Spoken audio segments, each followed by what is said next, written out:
finished. Praise the Lord. எசப்பாக்கு சோஸ்திரம். Pastor, எனக்கு நீங்கள் யூடியூப்பில் ஜெபிச்சதை பார்த்துட்டு நானும் அதை பார்த்துட்டு ஜெபிச்சேன். நீங்கள் அந்த யூடியூப்லேயும் சொன்னீங்க, அது எனக்கு சொன்ன மாதிரி இருந்துச்சு. சுகமளிக்கும் ஆராதனை அதை கேட்டுக்கிட்டு தான் நான் ஜெபிச்சேன். அதில் எனக்கு ஒரு பூரண சுகத்தை ஏசப்பா எனக்கு தந்தார். அதை நான் உணர்ந்தேன்.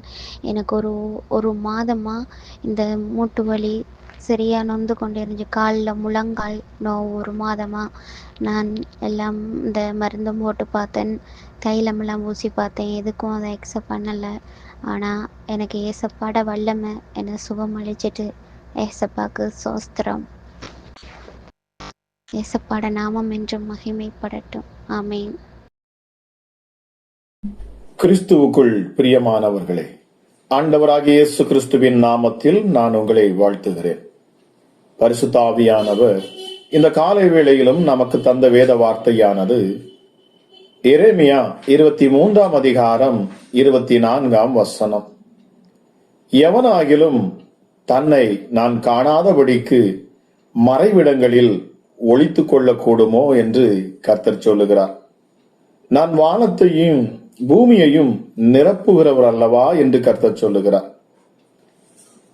கிறிஸ்துவுக்குள் பிரியமானவர்களே, ஆண்டவருடைய கண்களுக்கு தப்பி நான் என்னை ஒளித்துக் கொள்ளுகிறேன் என்று யாராகிலும் சொல்ல முடியுமா? நாம் ஆராதிக்கிற தேவன் வானத்தையும் பூமியையும் நிரப்புகிறவராய் இருக்கிறார். அவர் சர்வ வல்லவர், சர்வ வியாபி. ஆக யாருமே தன்னை கர்த்தரிடத்திலிருந்து மறைத்துக் கொள்ளவோ ஒளித்துக் கொள்ளவோ முடியாது. சங்கீதக்காரன் சொல்லுகிறான், கர்த்தாவே நீர் என்னை ஆராய்ந்து அறிந்திருக்கிறீர், என் உட்காருதலையும் என் எழுந்திருக்கிறதலையும் நீர் அறிந்திருக்கிறீர், என் நினைவுகளை தூரத்திலிருந்து நீர் அறிகிறீர். நான் நடந்தாலும் படுத்திருந்தாலும் என்னை சூழ்ந்து இருக்கிறேன், என் வழிகள் எல்லாம் உமக்கு தெரியும். இந்த வசனங்கள் எல்லாம் நம் ஆண்டவர் நம் மீது எவ்வளவு கண்ணோக்கமாய் இருக்கிறார் என்பதை தெளிவுபடுத்துகிறது. அவருடைய கண்கள் நம் மீது பதிக்கப்பட்டிருக்கிறது என்பதற்கும் அவர் நம்மை காண்கின்ற தேவன் என்பதற்கும் ஆதாரமாகத்தான் இந்த வசனங்களை நாம் வாசிக்கிறோம். பிரியமானவர்களே, ஆராய்ந்து அறிந்து அவர் நம்மை காண்கின்ற தேவன் என்பதற்கும் ஆதாரமாக தான் இந்த வசனங்களை நாம் தியானிக்கிறோம். பிரியமானவர்களே, ஆராய்ந்து அறிந்திருக்கிறீர் என்பதை நாம் எப்படி விளங்கிக் கொள்ளலாம்? நீங்கள் உங்கள் பள்ளிக்கோ கல்லூரிக்கோ ஒரு ப்ராஜெக்ட் பண்ண வேண்டியிருந்தால் அந்த தலைப்பை குறித்து நன்றாக அறிந்து கொள்ள வேண்டும் என்று ஆராய்ச்சி செய்வீர்கள் அல்லவா? அப்படி போல தேவனும் நம்மை குறித்த எல்லா காரியங்களையும் மிக நன்றாக ஆராய்ந்து அறிந்திருக்கிறார். நான் ஒரு நபரை குறித்து அறிந்து கொள்ள விரும்பினால் அவர் பெயர், ஊர், வேலை என்று பல்வேறு விஷயங்களையும் அவரிடத்தில் கேட்டு அறிந்து கொள்ளுவேன் அல்லவா? ஆனால் நம் ஆண்டவருக்கு நம்மிடம் கேள்வி கேட்டு அறிந்து கொள்ள வேண்டிய அவசியம் இல்லை. ஏனென்றால் நம்மை குறித்த அத்தனை காரியங்களையும் அவர் ஏற்கனவே அறிந்திருக்கிறார். தாவீது அதைத்தான் இங்கே குறிப்பிடுகிறார். அது மாத்திரமல்ல, என் உட்காருதலையும் என் எழுந்திருக்கிறதலையும் நீர் அறிந்திருக்கிறீர். அதாவது என்னுடைய அனுதின செயல்பாடுகளை கூட நீர் அறிந்திருக்கிறீர். உட்காருவதும் எழுந்திருப்பதும் நாம் யோசித்து பார்த்து செய்கிற செயல்கள் அல்ல. நாம் அதை எண்ணிக்கையில் வைப்பதில்லை. இன்றைய நாட்களில் நவீன கை கடிகாரங்கள் விற்பனையில் உள்ளன. அவற்றின் மூலம் ஒரு நாளில் நீங்கள் எத்தனை அடிகள் நடக்கிறீர்கள் என்பதை கூட கணக்கிட்டு விடலாம். ஆனால் உட்காருவதையும் எழுந்திருப்பதையும் நம்மால் கணக்கிட்டு பார்க்க முடியாது. இது அனுதினமும் நாம் செய்கின்ற மிக சாதாரண செயல்தான். ஆனால் தாவீது சொல்லுகிறதை போல தேவனாகிய கர்த்தர் நம்முடைய உட்காருதல் எழுந்திருத்தலை கூட அறிந்திருக்கிற அருமையான அற்புதமான தேவனாக அவர் இருக்கிறார். பிரியமானவர்களே, என் நினைவுகளை தூரத்தில் இருந்து அறிகிறீர். நான் நடந்தாலும் படுத்திருந்தாலும் என்னை சூழ்ந்திருக்கிறீர். என் வழிகளெல்லாம் உமக்கு தெரியும். பிரியமானவர்களே, உங்கள் யோசனைகளை கூட கர்த்தர் அறிந்திருக்கிறார். நீங்கள் என்ன யோசிக்கிறீர்கள் என்பது உங்களுக்கும் ஆண்டவருக்கும் மட்டும்தான் தெரியும். எதிர்மறையான யோசனைகள் மட்டுமல்ல, உங்களுடைய சோகமான சிந்தனைகள், சந்தோஷமான யோசனைகள், நன்மையான யோசனைகள் எதுவாக இருந்தாலும் அதையெல்லாம் ஆண்டவர் நன்கு அறிந்திருக்கிறார். நம்முடைய தேவனாகிய ஆண்டவரை போல் நம்மேல் கரிசனையுள்ள வேறொருவர் இல்லவே இல்லை. பிரியமானவர்களே, உங்களை குறித்தும் உங்கள் குடும்பம், பிள்ளைகள், வேலை, தொழில், வியாபாரம் ஆகிய எல்லாவற்றை குறித்தும் அவர் நன்கு அறிந்திருக்கிற தேவனாயிருக்கிறார். பிரியமானவர்களே, நீதிமொழிகள் 15:3 சொல்லுகிறது, கர்த்தரின் கண்கள் எவ்விடத்திலும் இருந்து நல்லோரையும் தீயோரையும், சிலர் நல்லவர்களை கர்த்தர் அறிந்திருக்கிறார், தீயவர்களை குறித்து அவர் கரிசனை கொள்வதில்லை என்று நினைக்கிறார்கள். ஆனால் இந்த வசனம் தெளிவாய் சொல்லுகிறது, கர்த்தருடைய கண்கள் நல்லவர்கள் தீயவர்கள் யாராக இருந்தாலும் அவர்களை நோக்கி பார்க்கின்றன. வேத வசனம் சொல்லுகிறபடி சாத்தானும் யாரை வஞ்சிக்கலாம் என்று நினைத்து எல்லோரையும் நோக்கி பார்த்து கொண்டிருக்கிறான். பிரியமானவர்களே, ஆனாலும் அதை பார்க்கிலும் அதிகமாக கர்த்தருடைய கண்கள் எவ்விடத்திலும் இருந்து நல்லோரையும் தீயோரையும் நோக்கி பார்த்து கொண்டிருக்கின்றன. உலகத்தில் நடந்து கொண்டிருக்கிற நன்மைகளையும் அவர் காண்கின்றார், தீய காரியங்களையும் பார்த்து கொண்டிருக்கிறார். ஹல்லேலூயா. எபிரேயர் 4:13 சொல்லுகிறது, அவருடைய பார்வைக்கு மறைவான சிருஷ்டி ஒன்றுமில்லை, சகலமும் அவருடைய கண்களுக்கு முன்பாக நிர்வாணமாயும் வெளியரங்குமாயும் இருக்கிறது. அவருக்கே நாம் கணக்கு ஒப்புவிக்க வேண்டும். சிருஷ்டி என்றால் அவரால் படைக்கப்பட்டவைகள், அதாவது உருவாக்கப்பட்டவைகள். ஆகவே கர்த்தரால் படைக்கப்பட்டிருக்கிற நாமும் கூட அவருடைய சிருஷ்டிகளே. பிரியமானவர்களே, அவருடைய கண்களுக்கு முன்பாக ஒன்றுமே மறைக்கப்பட முடியாது என்பதை நாம் அறிந்து புரிந்து கொள்ள வேண்டும். சகலமும் வெளிப்படையாக இருக்கிறது. அப்படியானால் உங்களுக்கு வெளிப்புறமாக நடக்கிறதா இருந்தாலும், உள்ளே நடக்கிறதாக இருந்தாலும், வெளிப்படையாக செய்கிற காரியங்களாக இருந்தாலும், அல்லது அந்தரங்கத்திலே ரகசியமாக செய்திருக்கிற காரியமாக இருந்தாலும், எல்லாமே அவருடைய கண்களுக்கு முன்பாக வெளியரங்கமாய் இருக்கிறது. எதையுமே அவரிடம் மறைக்க முடியாது. நிச்சயமாக பிரியமானவர்களே, இந்த வசனம் ஒருபுறம் நமக்கு மகிழ்ச்சியை கொடுத்தாலும் மறுபுறம் நம்மை எச்சரிக்கிறதாகவும் இருக்கிறது. மனிதர்களிடம் நாம் தப்பு கணக்கு காண்பித்து விடலாம், ஆனால் ஆண்டவரிடம் அதை செய்ய முடியாது. ஆக அவருக்கே நாம் கணக்கு ஒப்புவிக்க வேண்டும் என்று வெளிப்படையாக இந்த வசனத்தை பக்தன் முடிக்கிறார். பிரியமானவர்களே, நாம் இங்கே தியானித்த இந்த வசனங்களை எல்லாம் நம்மை வழி நடத்த, நம்மீது ஆளுகை செய்ய, சகலத்தையும் அறிந்த ஒருவர் இருக்கிறார், ஒரு தேவன் இருக்கிறார். அவர் நம் ஒவ்வொருவர் மீதும் கண்ணோக்கமாய் இருக்கிறார் என்பதை உணர்த்துகிறது. இந்த அதிகாலை வேளையிலும் இதை கேட்டுக்கொண்டு இருக்கிற உங்கள் வாழ்க்கையிலும் நீங்கள் அறிந்து கொள்ள வேண்டியது, உங்களை காண்கின்ற ஒரு தேவன் ஒருவர் இருக்கிறார். உங்களை அறிந்து ஆராய்ந்து இருக்கிற தேவன் ஒருவர் இருக்கிறார் என்பதை நீங்கள் அறிந்து கொள்ள வேண்டும். பிரியமானவர்களே, நிச்சயமாகவே இந்த காலை வேளையிலும் இதை கேட்டுக்கொண்டு இருக்கிற உங்கள் வாழ்க்கையிலே என் தேவன் மகத்துவமான வல்லமையான காரியங்களை அவர் செய்வாராக. ஆழங்களை ஆராய்ந்து அறிந்து இருக்கிற இந்த கர்த்தருக்கே நாம் கீழ்ப்படிந்து நாம் நடக்க கடவோம். ஜெபிக்கலாமா? எங்கள் அன்பின் பரலோக தகப்பனே, இந்த காலை வேளைக்காக உமக்கு நன்றி செலுத்துகிறோம் அப்பா. கிருபையும் இரக்கம் உள்ள தெய்வமே, எங்களை அதிகமாய் நேசிக்கிறவர், சர்வ வல்லமை உள்ளவர் அப்பா. நீங்க ஒருவராய் பெரிய காரியங்களை செய்கிறவர், சாவாமை உள்ளவர், மரணத்தை ஜெயித்தவர், பாதாளத்தை வென்றவர், எங்களுக்காக யாவற்றையும் சிலுவையில் செய்து முடித்தவர். உன்னதமானவரே, உம்முடைய நாமத்தை இந்த அதிகாலை வேளையில் அப்பா நாங்கள் மகிமைப்படுத்துகிறோம். என்னோடு இணைந்து ஜெபிக்கிற அமராஜா இயேசுவே, ஒவ்வொரு மேலும் உம்முடைய கரிசனையுள்ள, அக்கறையுள்ள, அன்புள்ள அந்த கண்கள் உற்று நோக்கட்டும்.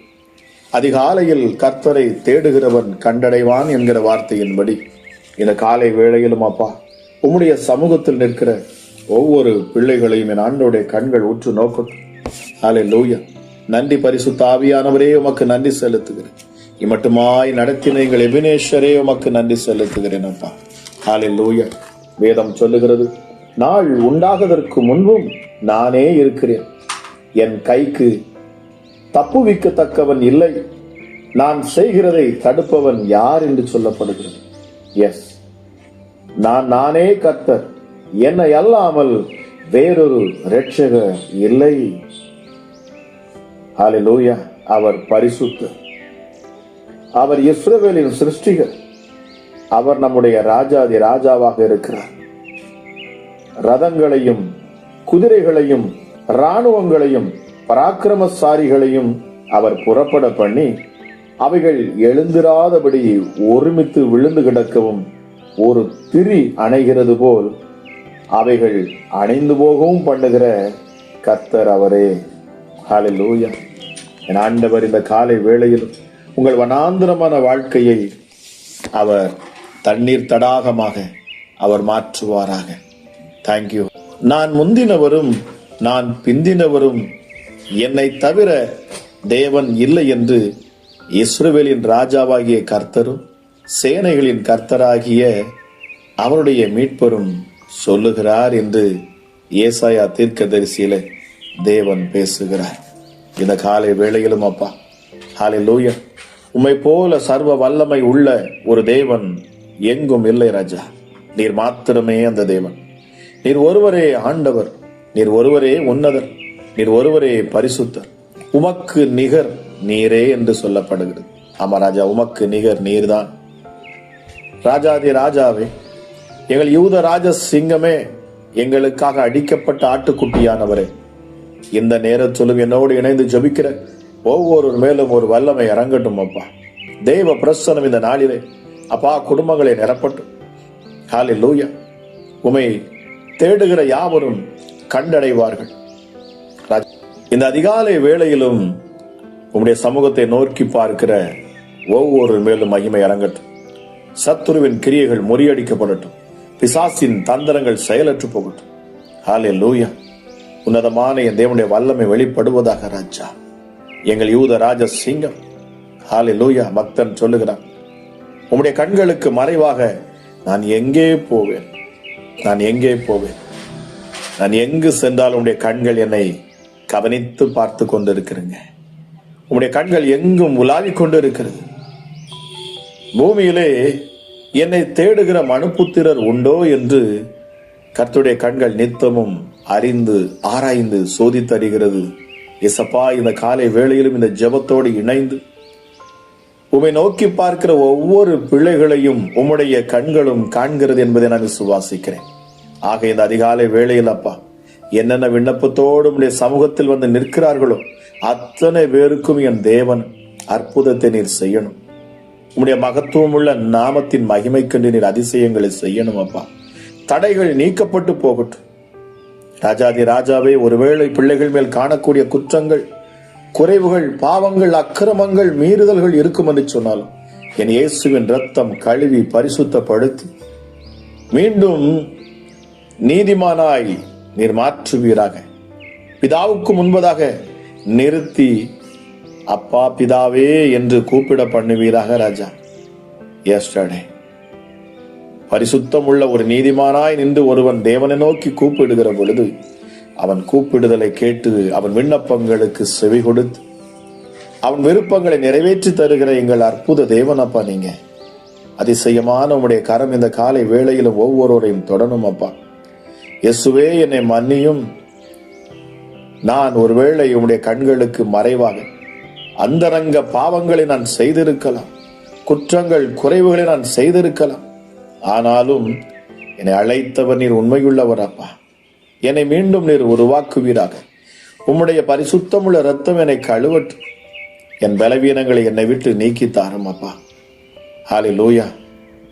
ஒருவேளை என்னால் விசுவாசிக்க முடியல, என் வாழ்க்கையில் அற்புதம் நடக்குமா என்கிற ஒரு நம்பிக்கை இல்லை என்று கூட ஒருவேளை இருந்தால், விசுவாசத்தை துவக்குகிறவரும் அதை முடிக்கிறவரும் என்று சொல்லப்பட்டிருக்கிறது. எஸ் அப்பா, உம்முடைய பிள்ளைகளுக்கு விசுவாசத்தை நீர் துவக்குவீராக. ஜெபிக்க முடியாதபடி தடையா இருக்கிற பிள்ளைகளுக்கு என் ஆண்டவருடைய கரம் அவர்களை தொடணும். ஆமா ராஜேசுவே, ஒரு புதிய அபிஷேகத்தை என் ஆண்டவர் நீர் ஊற்றணும். சோர்வுகளையும் பலவீனங்களையும் மனபாரங்களையும் கொடுத்து சிந்தைகளை கெடுத்து ஜெபிக்க விடாதபடி தடை செய்கிற எந்த சத்துருக்களும் எந்த பிசாசின் கிரியைகளும் இந்த காலை வேளையிலே பிள்ளைகளை விட்டு விலகி போகட்டும். ஒரு தெய்வீக மகிமை பிரசனம் இப்பொழுது வீடுகளுக்குள்ளாக இறங்கட்டும், பிள்ளைகள் மேல இறங்கட்டும். அமராஜா, ஒருவேளை தங்கள் கணவருக்காக ஜெபிப்பார்கள் என்றால் அவர்கள் மேல இப்பொழுது மகிமை இறங்கட்டும். தங்கள் மனைவிக்காக ஜெபிக்கிற பொழுது இந்த நேரத்தில் அவர்கள் மேல மகிமை இறங்கட்டும் அப்பா. தங்கள் பெற்றோருக்காக ஜெபிக்கிற இந்த நேரத்தில் தேவ பிரசன்னம் அவர்களை சூழ்ந்து கொள்ளட்டும் அப்பா. ஹல்லேலூயா. தங்கள் குடும்பத்தில் உள்ள உற்றார் உறவினர்களுக்காக ஜெபிக்கிற இந்த நேரத்தில் தேவ மகிமை அவர்களை தொடரும் அப்பா. யாருக்காக விண்ணப்பம் ஏறெடுக்கப்படுகிறதோ, ஒருவேளை அவர்கள் பலவீனர்களாக இருக்கலாம், சுகவீனர்களாக இருக்கலாம். ஹல்லேலூயா. பிசாசின் போராட்டத்தில் பிடிபட்டு இருக்கலாம் அப்பா, மனம் உடைந்து இருக்கிறான் சுவாமி. எந்த சூழ்நிலை இருந்தாலும் சரி, என் தேவனுடைய கரம் அவர்களை தொட்டு பலப்படுத்தட்டும், சுகப்படுத்தட்டும், ஆசீர்வதிக்கட்டும். Thank you holy spirit.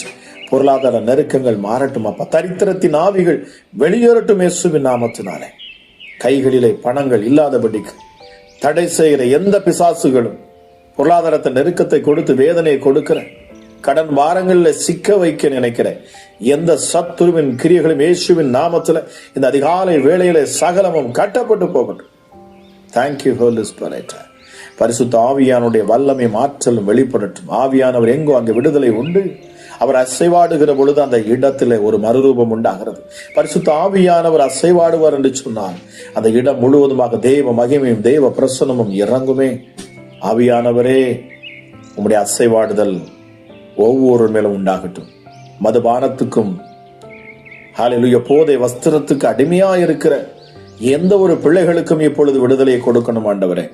ஒருவேளை தன் பிள்ளைகளுக்காக, தன் வாலிப மகனுக்காக, மகளுக்காக ஜெபிக்கிற யாரோ ஒரு சகோதரிக்காக நீர் பேசிக் கொண்டு இருக்கிறீங்க.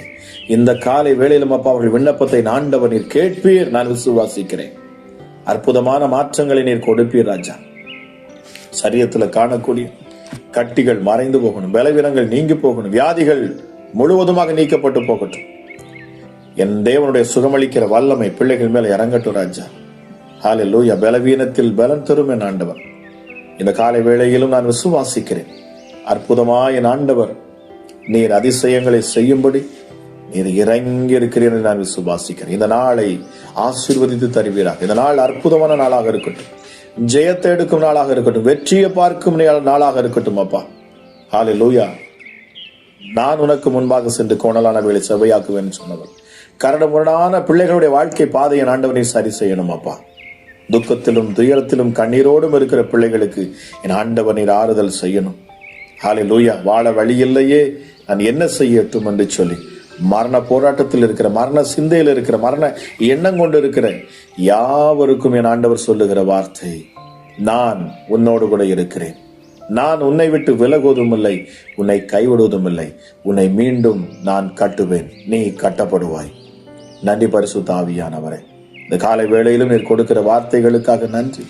உடைய தயவு, உடைய கிருபை, உடைய அன்பு, உடைய காருண்யம் அப்பா உடைய பிள்ளைகளை சூழ்ந்து கொள்வதற்காக நன்றி செலுத்துகிறேன். கேட்கிற ஒவ்வொருவரையும் என் ஆண்டவருடைய அற்புதமான கரத்தில் தந்து நான் ஜெபிக்கிறேன். எங்கள் விண்ணப்பங்களை ஏற்றுக்கொண்டு அளவில்லாத உடைய கிருபையினாலும் சமாதானத்தினாலும் சந்தோஷத்தினாலும் நிறைவான ஆசீர்வாதங்களினாலும் என் ஆண்டவர் உடைய பிள்ளைகளை ஆசீர்வதிப்பீராக என்று சொல்லி இயேசு கிறிஸ்துவின் நாமத்தில் ஜெபிக்கிறேன். ஜெபம் கேளும் எங்கள் ஜீவனுள்ள நல்ல பிதாவே. இயேசுவின் பரிசுத்த நாமத்திற்கு மகிமை உண்டாவதாக. நான் என்னுடைய வாழ்க்கையில் நடந்த ஒரு அனுபவத்தை உங்களுக்கு சொல்கிறேன். சங்கீதம் 31:15 சொல்லப்படுகிறபடி என் காலங்கள் கர்த்தருடைய கையில் இருக்கிறது. நான் என்னுடைய வாழ்க்கையில் பாடுகள், பிரச்சனைகள், போராட்டங்கள், நெருக்கங்கள், அவமானங்கள் வந்தவுடன் இயேசுவின் சமூகத்தில் அமர்ந்து நான் வாழ்ந்தது போதும், எனக்கு பாடல சகிக்க முடியவில்லை, என்னை உம்மிடத்தில் எடுத்துக்கொள்ள என்று கேட்டேன். அந்த ராத்திரியிலே தேவன் எனக்கு சொப்பனத்தை காண்பித்தார். ஒரு சிங்காசனத்தில் ஒருவர் வீற்றிருக்கிறார். அந்த இடத்தை சுற்றிலும் புகழ் மண்டலமாய் சூழ்ந்து கொண்டிருக்கிறது. நான் எந்த இடத்தில் தெரியாம வந்து நிற்கிறோமோ என்று ஒவ்வொருத்தரும் பார்க்கிறேன். அந்த இடத்துல ஒரே கூட்டங்கள். அது யார் என்று பார்த்தா ஒருவர் முகமும் எனக்கு தெரியவில்லை. பார்ப்பதற்கே பரிதாபமாய் இருந்தார்கள். ஒரு பக்கம் பார்த்தால் இறந்தவனின் சடலத்தை ஒரு பெட்டியில வைத்து கொண்டு வருகிறார்கள். அந்த சிங்காசனம் முன்பாக வைக்கிறார்கள். அவங்க உயிர் பெற்று எழும்பி அந்த பக்கத்துல போய் இருக்கிறார்கள். இப்படியாக தொடர்ச்சியாக வந்து கொண்டே இருக்கிறது. அப்பொழுது அந்த இடத்தில் எங்க சித்தி ஓடி வந்தார்கள். நீ எதுக்கு இங்க வந்த என்று 2 முறை என்னை கோபமாய் கேட்டார்கள். நான் வழி தெரியாமல் வந்துவிட்டேன் என்றேன். அந்த சித்தியை மருந்து கொடுத்துதான் தற்கொலை பண்ணினார்கள். அப்பொழுதுதான் நான் அறிந்து கொண்டேன், இந்த இடம் தற்கொலை பண்ணினவர்கள் இருந்து தங்குகிற இடம். அவர்கள் நியாய தீர்ப்புக்காக காத்திருக்கிறார்கள். நான் உடனே இந்த சொப்பனம் கண்டு விழித்தவுடன் இயேசுவிடம் மன்னிப்பு கேட்டேன். எனக்கு பாடல சகிக்க பலனை தாரும். நான் என்ன உயிரோடு நான் பூமியில் இருக்கும் மட்டும் நான் உமக்காய் வாழுவேன் என்று நான் உடன்படிக்கை பண்ணினேன். அப்படி சொன்னதுனால்தான் என்னுடைய சூழலெல்லாம் மாற்றினார். எனக்கு பாடல சகிக்க பலனை தந்தார். இந்நாள் வரை அநேகருக்கு புரோஜனமா வைத்திருக்கிறார். நீங்களும் எக்காரணத்தை கொண்டும் பாடல சகிக்க முடியவில்லையே, நிறைய பாடுகள் போராட்டமா இருக்கிறது, வாழ வழியே இல்லை என்று தற்கொலை செய்யாதீர்கள். கர்த்தராகிய இயேசு கிறிஸ்துவை விசுவாசியுங்கள். அவர் உங்களுக்கு வழிகளை சொல்லி தந்து நடத்துவார். பிரியமானவர்களே, இந்த அதிகாலை ஜெபம் உங்களுக்கு பிரயோஜனமாக இருந்திருக்கும் என்று சொன்னால் நீங்க மறக்காம சப்ஸ்கிரைப் பண்ணுங்க. எல்லாவற்றுக்கும் மேலாக அந்த பெல் பட்டன் நீங்க கிளிக் பண்ணுங்க. அது மாத்திரமல்ல, மற்றவர்களுக்கு இதை ஷேர் பண்ணுங்க. கீழே கமெண்ட் பாக்ஸ்ல உங்களுக்கு தேவன் அற்புதங்களை செய்திருப்பார் என்று சொன்னால் நீங்கள் கீழே கமெண்ட் பாக்ஸ்ல நீங்கள் டைப் பண்ணுங்க. நிச்சயமாக அதை நாங்கள் கவனிப்போம். உங்களுக்கு நாங்கள் ரிப்ளை கொடுப்போம். அதாவது ஜெப குறிப்பு விண்ணப்பங்கள் இருந்தாலும் நீங்க கீழே என்ன செய்யுங்க, கமெண்ட் பாக்ஸ்ல நீங்க டைப் பண்ணுங்க. நிச்சயமாக நாங்கள் உங்களுக்காக ஜெபிப்போம். கர்த்தர் தாமே உங்களை ஆசீர்வதிப்பாராக.